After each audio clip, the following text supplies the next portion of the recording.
Bueno, el día de hoy abordaremos el tema de lesiones quísticas pancreáticas. Yo soy Alex Velázquez, residente de segundo año del posgrado de Radiología e Imágenes Médicas. Esta es parte de la bibliografía consultada. Los objetivos de la charla es conocer cuáles son y cómo se clasifican las lesiones quísticas pancreáticas, caracterizar adecuadamente por tomografía los hallazgos típicos y atípicos, específicamente de las neoplasias quísticas, y determinar los criterios para el manejo de estas patologías. Esto con el objetivo de poder dar recomendaciones en nuestros informes radiológicos. Como introducción, tenemos que tener en cuenta que la prevalencia de este tipo de lesiones varía de 1.2 a un 19%. Generalmente aumentan con la edad y debido al gran desarrollo de técnicas de imagen que hay, han aumentado su diagnóstico. Abarcan lesiones tanto neoplásicas como no neoplásicas. Dentro de las no neoplásicas, la principal es el pseudoquiste pancreático, con íntima relación con pancreatitis, ya sea de origen biliar, origen alcohólico o traumático. Hablando de las neoplasias pancreáticas quísticas, específicamente, son relativamente raras y representan alrededor del 10% de todas las neoplasias pancreáticas. Realmente la importancia del diagnóstico es por el potencial de degeneración maligna que pueden tener. Es por ello que debemos de conocer los métodos diagnósticos, los algoritmos de gestión de pacientes y las opciones de tratamiento. El primer paso es la clasificación de estas lesiones. Tenemos que saber diferenciar entre una lesión no neoplásica quística y una lesión neoplásica quística. Entonces, el principal representante de las no neoplásicas es el pseudoquiste, como comenté anteriormente, muy íntimamente relacionado con historia de pancreatitis o trauma. El segundo paso es, dentro de las lesiones quísticas neoplásicas, determinar o diferenciar entre una lesión quística mucinosa y una no mucinosa, debido a que las lesiones mucinosas son las que tienen mayor potencial de degeneración maligna, siendo ellas la neoplasia mucinosa papilar intraductal en primer lugar y en segundo lugar la neoplasia quística mucinosa. Dentro de las lesiones neoplásicas quísticas no mucinosas tenemos la neoplasia quística serosa, que esta es completamente benigna, y la neoplasia sólida pseudopapilar. Esta puede tener un porcentaje de degeneración maligna de hasta un 15%. Asimismo, también debemos de tomar en cuenta neoplasias quísticas neuroendocrinas y la degeneración quística de un adenocarcinoma ductal. Lo que nos compete a nosotros son los estudios de imagen. Es necesario que tengamos en cuenta que la tomografía contrastada es el estudio que más se utiliza para caracterizarla, debido a la gran definición anatómica que nos da, está más ampliamente disponible que la tomografía y debido a las reconstrucciones multiplanares nos permite realizar una adecuada valoración de este tipo de lesiones. Importante tener en cuenta también que la resonancia magnética permite o tiene una mejor caracterización de las lesiones quísticas de pequeño tamaño. Aquellas también que por su realce pueden dar una imagen o una apariencia sólida en tomografía, sin embargo, al realizar resonancia magnética ya veríamos la naturaleza quística de la misma. Otra de las ventajas de la resonancia magnética es que nos permite identificar la conexión entre la lesión quística y los conductos pancreáticos, ya sea principales o ramificados. Asimismo, es importante la resonancia magnética para cuando se necesitan estudios de seguimiento. Todo esto con el objetivo de disminuir la radiación ionizante hacia el paciente. En última instancia tenemos el ultrasonido endoscópico. Este se reserva cuando la lesión ya ha sido previamente caracterizada por otro estudio de imagen. Sin embargo, se necesita realizar algún aspirado de líquido de esa lesión quística. Entonces, se recurre al ultrasonido endoscópico. Este es un ejemplo para ver, comparar imágenes de tomografía con resonancia magnética. Tenemos aquí a la derecha una imagen de tomografía computarizada contrastada, un corte axial, en el que observamos a nivel de la cabeza del páncreas esta lesión heterogénea, bordes lobulados, con algunas áreas hipodensas en su interior. No queda claro de que se trata de un componente quístico franco. Sin embargo, al realizar resonancia magnética T2 con saturación grasa, podemos ver el componente quístico del mismo. Y también llama la atención la cicatriz central. Esta fue diagnosticado como una neoplasia quística serosa.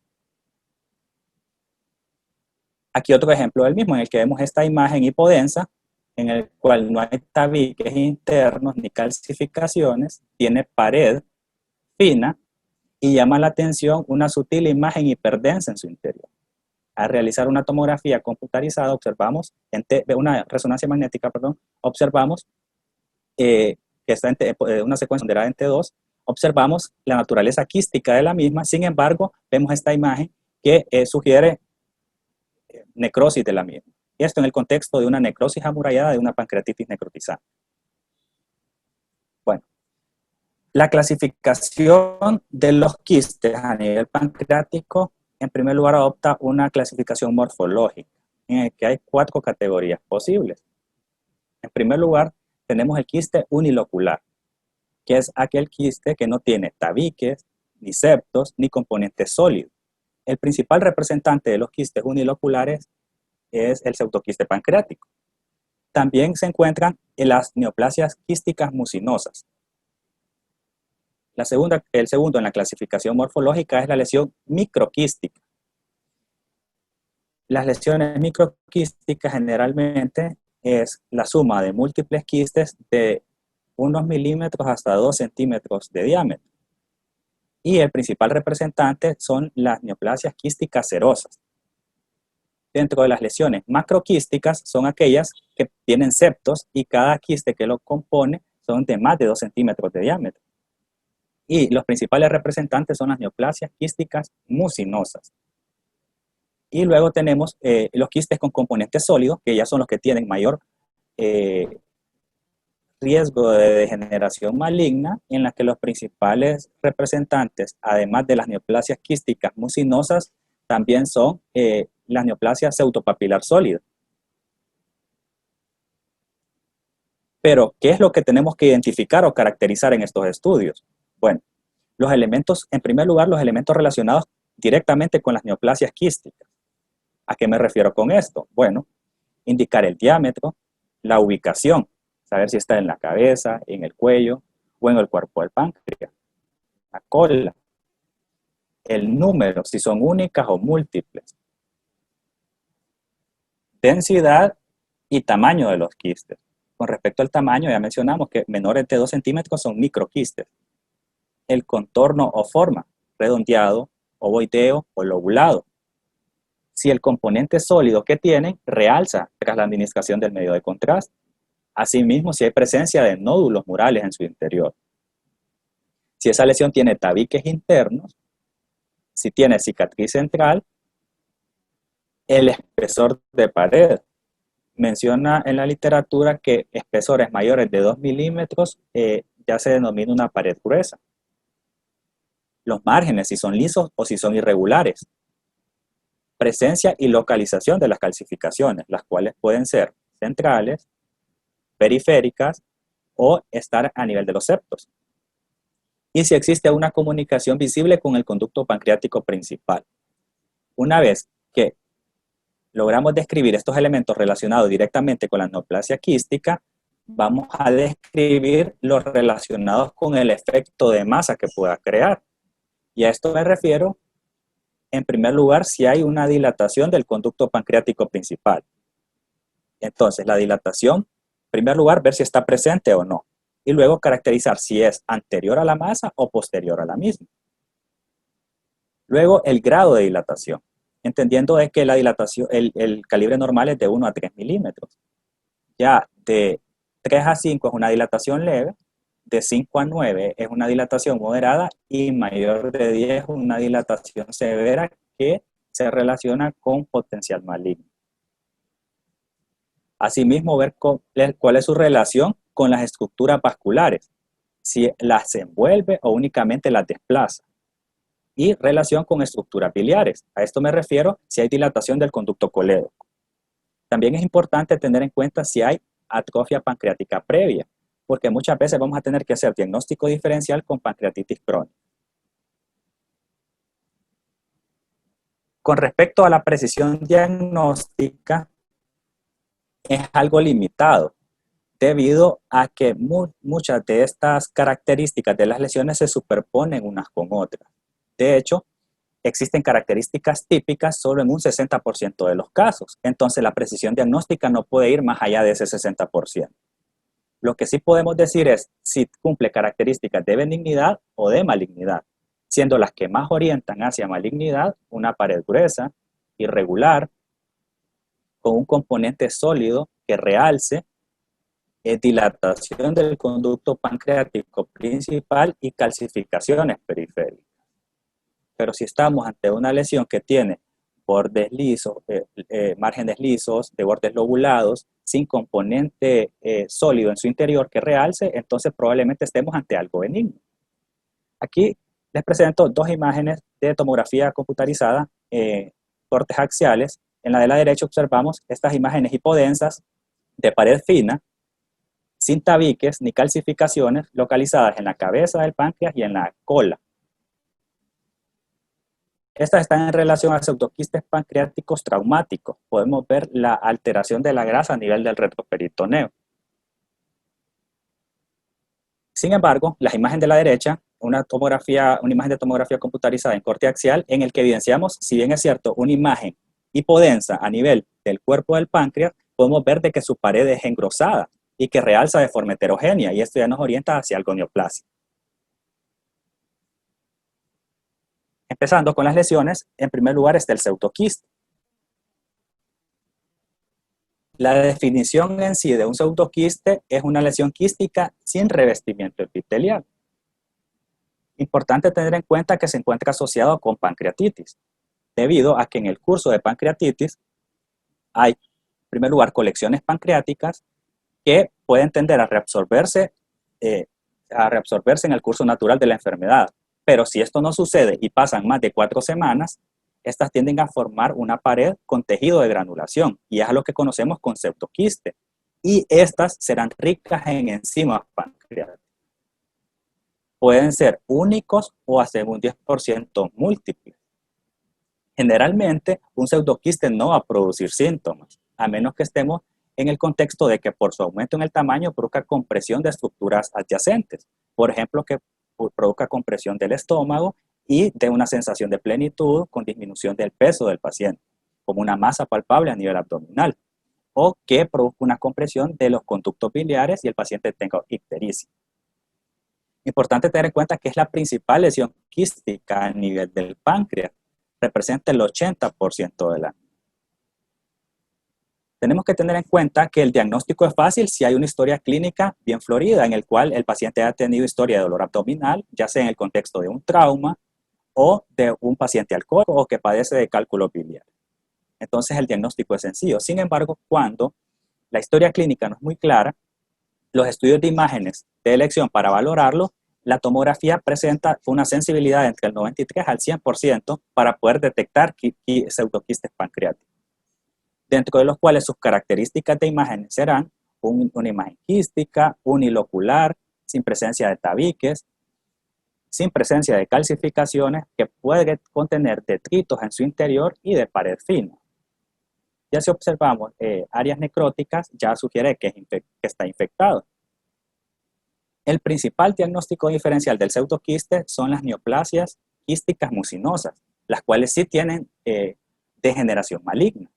Entonces, como comenté anteriormente, si la historia no es muy clara y los hallazgos por imágenes tampoco quedamos claros, se puede recurrir a una ecografía transesofágica, en la cual el objetivo es tomar un aspirado de líquido de esa cavidad quística con el objetivo de valorarlo. Si la cantidad de amilasa o los valores de amilasa de ese líquido están elevados, ya nos orienta al pseudoquiste, por lo que es rico en enzimas pancreáticas. Si en el pseudoquiste encuentran que hay valores de antígeno carcinoembrionario disminuidos o bajos, menores de 5 nanogramos por decilitro, nos sigue orientando hacia pseudoquiste. O si al hacerle la citología demuestran de que no existen células epiteliales, también nos orienta a pseudoquiste, porque como ya comentamos, no carecen de una cápsula de tejido epitelial. Ahora bien, ¿cuál es el tratamiento de este tipo de patología? Al igual que las colecciones agudas pancreáticas tienden a tener una resolución espontánea, pero sí presentan un tamaño menor a 4 centímetros los pseudoquistes. Generalmente cuando son mayores pueden presentar síntomas o incluso complicarse. Por lo tanto, las indicaciones para un drenaje son que persista el pseudoquiste o que se complique, entendiendo por complicación que se infecte, que sangre, que esté produciendo compresión a estructuras adyacentes. Entonces, ¿cuáles son las opciones terapéuticas para realizar el drenaje que tenemos? En primer lugar, podemos realizar un drenaje percutáneo, ya sea guiado por tomografía o por ultrasonido, en el cual habrá la salida de líquido hacia un sistema de recolección externo.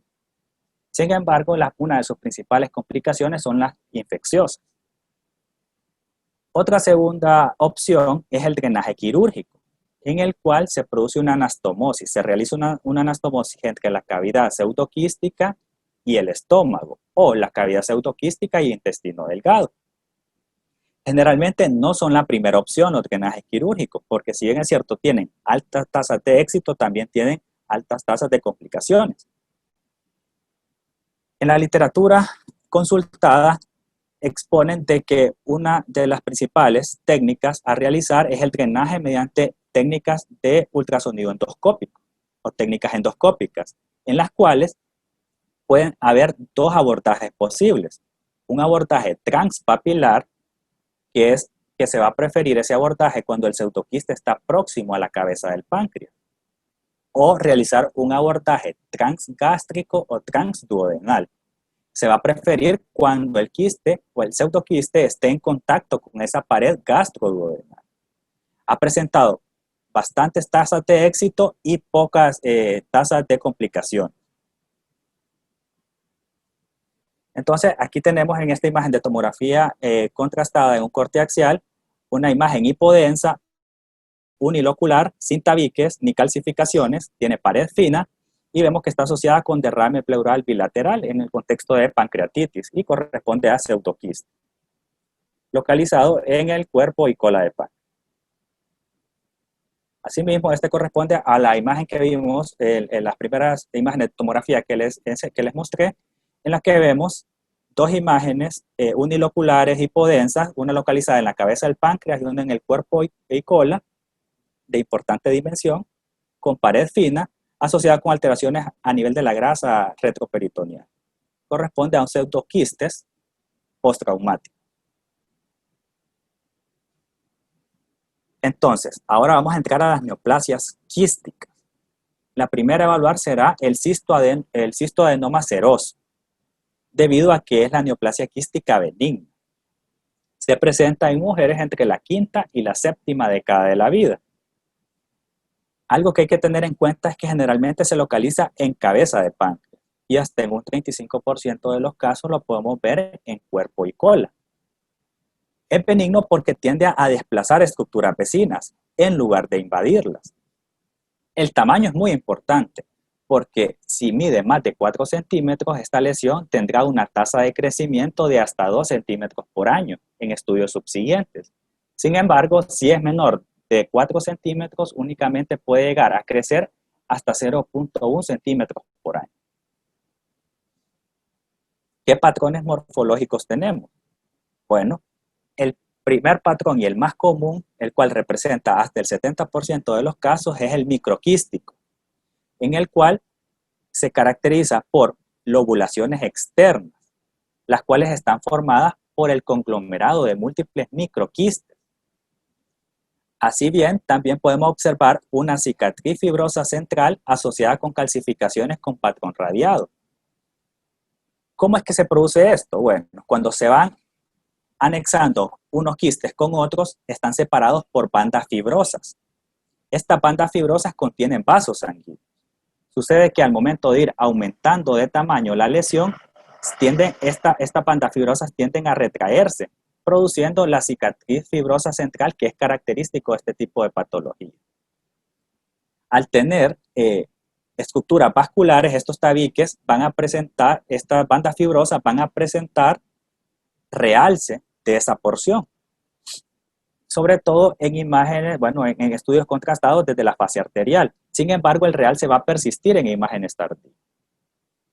Los principales diagnósticos diferenciales son las neoplasias quísticas mucinosas, que son las que tienen un potencial maligno de degeneración. La siguiente estructura es en panal, representa hasta el 20% de los casos. Sin embargo, este tiene una característica especial, que son quistes tan diminutos formados y que están separados por septos que producen un realce bastante intenso. Entonces habrá dificultad para diferenciarlos como quistes individuales. ¿Y qué sucede? Que al momento de valorarlos en una tomografía contrastada va a dar una impresión de una lesión sólida. Sin embargo, al realizar el estudio de resonancia magnética en secuencias ponderadas en T2, observaremos la naturaleza quística. Y los principales diagnósticos diferenciales en este caso ya serían tumores neuroendocrinos, por su realce importante. El último patrón es el oligoquístico. Este es un patrón atípico y representa menos del 10% de los casos.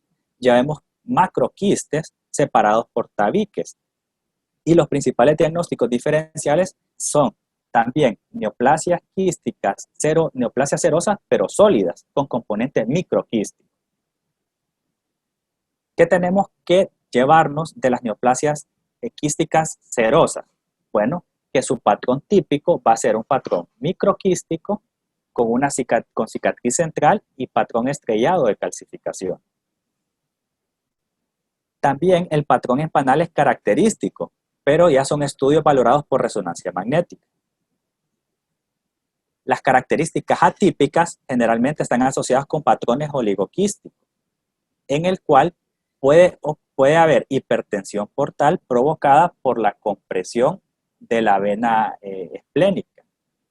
También podemos tener hemorragia intralesional, pared gruesa y es muy, pero muy raro que exista comunicación con el conducto pancreático principal. Lo que les comenté anteriormente, las principales características son estas lobulaciones externas, que están conformadas por la adición de múltiples microquistes. Así bien, pues, la cicatriz central y la asociada con calcificaciones. Como vemos en esta imagen, bueno, esta es una imagen ampliada de la imagen de la derecha, en el que vemos hacia la cabeza de páncreas, en una imagen de tomografía abdominal contrastada de un corte axial. Vemos esta imagen heterogénea, de bordes irregulares, de bordes lobulados, en el que evidenciamos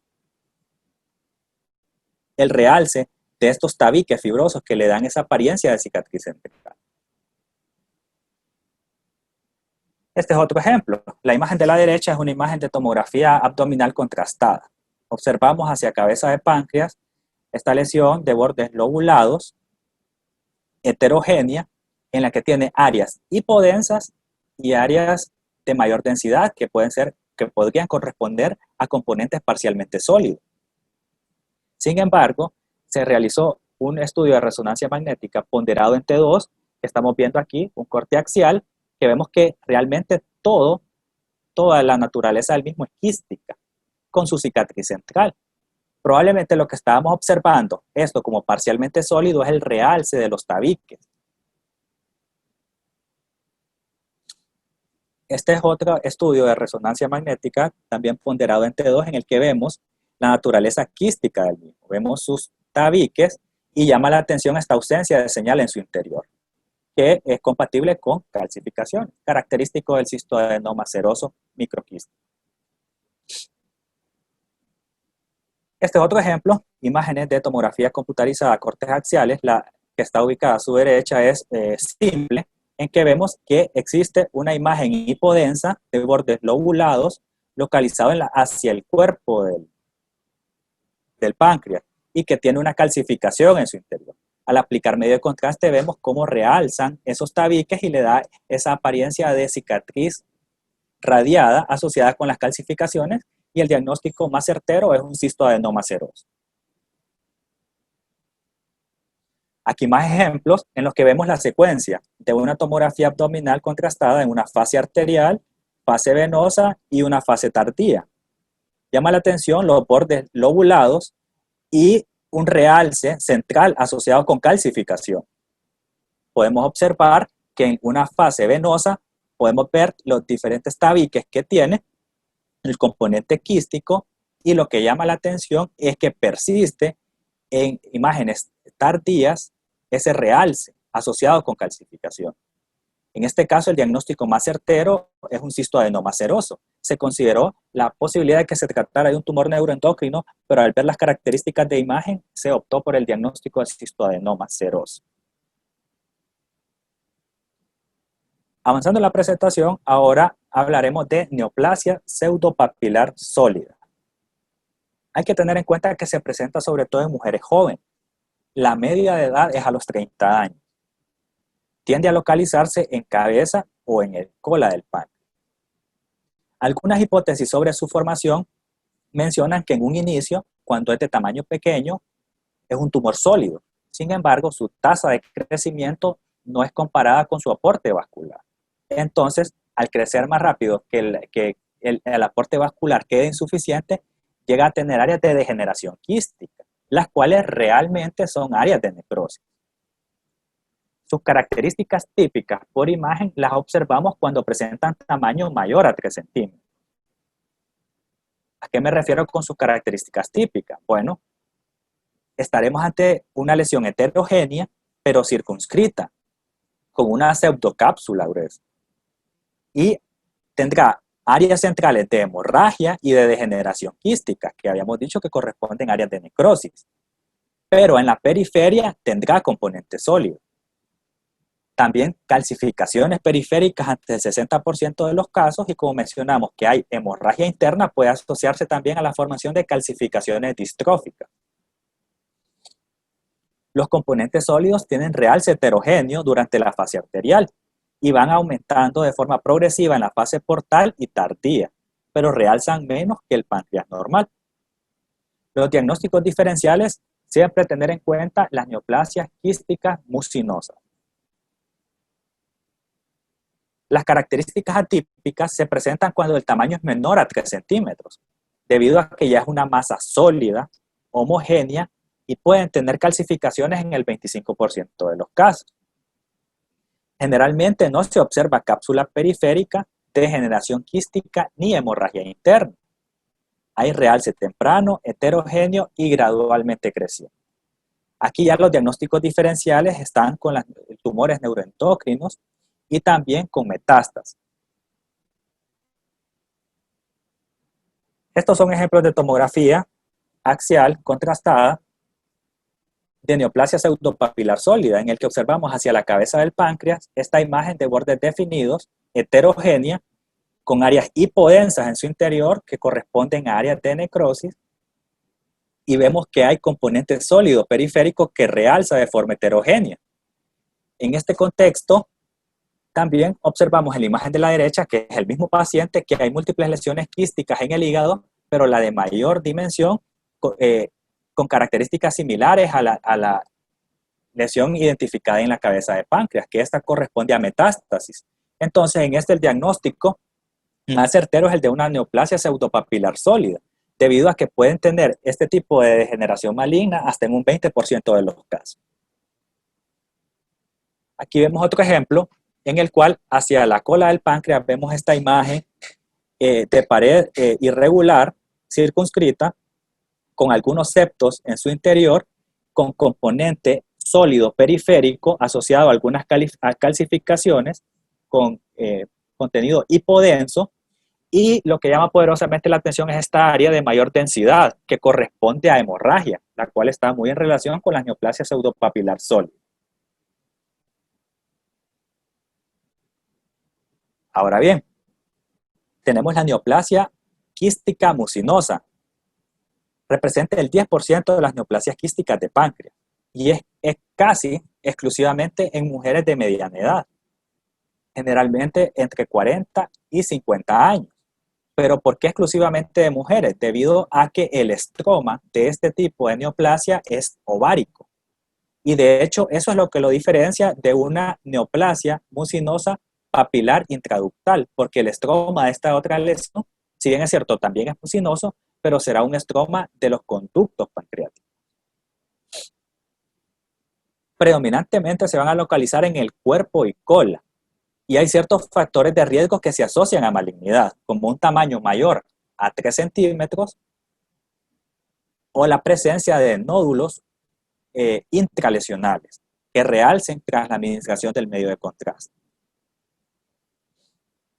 Sus características típicas de imagen es una lesión quística unilocular o también puede ser con algunos tabiques, pero lo importante es que su pared es gruesa debido a su componente fibrótico.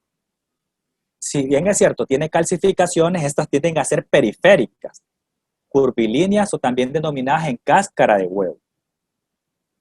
Algunas pueden estar incluso en los tabiques. ¿Pueden crecer? Sí, pero no tanto como una neoplasia quística serosa. En esta pueden llegar a crecer de 1 a 2 milímetros por año. Y el principal diagnóstico diferencial es la neoplasia, también mucinosa, pero de lo intraductal.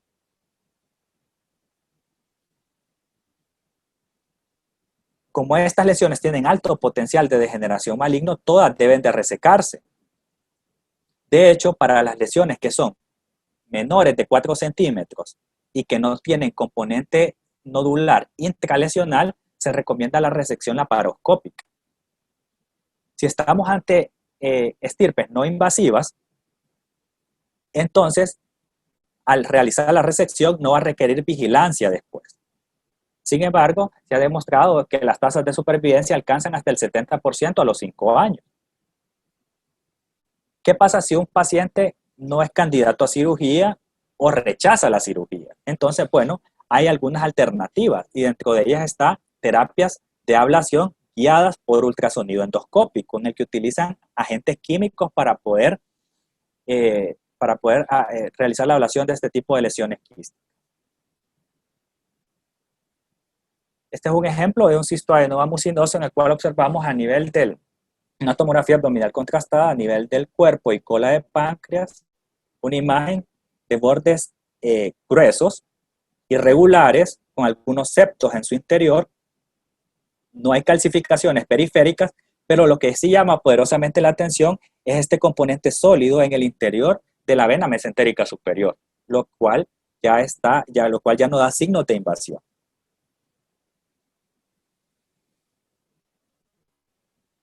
Ahora bien, pasamos a la última, que es la neoplasia mucinosa papilar intraductal.